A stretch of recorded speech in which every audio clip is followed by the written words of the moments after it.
What you're looking at here, my latest update here, is some new upgraded larger diameter parasite zapper leads. These have got a terminal plug at the end. All I need to do is plug the leads into that and plug them down into the parasite zapper, and voila, you've got a better grip. You can wrap your fingers around it more easy, so it's better conductivity. And here's the second pair that's been finished too.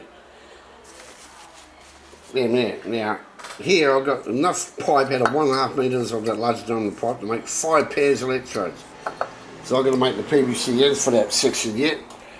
So what I do, I cut the PVC pipe down the side, heat it over the stove till it's soft, flatten it out, cut the square pieces with the Dremel drill and the cutting disc. I've just got to follow the squares and get them. Then I need to center my hole in the centre for the pipe to fit into, and I've got to drill so the pipe will slide through easy. Then I put a bit on the bottom there, and I glue it into place like these legs here. So you see how they're nice and shined up. And this one here, I've just got to sand that barcode off the PVC pipe to round the corners off a bit on them there. And then I've got the tail, so this is all the pieces I've got to cut here.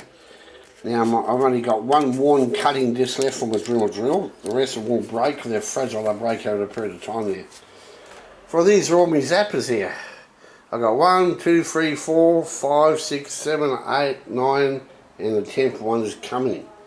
Yeah, 10th one, a high frequency one. Well, anyhow, that's about it for now. Thank you for watching. I'm on the internet at the moment, so I'm going to upload this on YouTube now.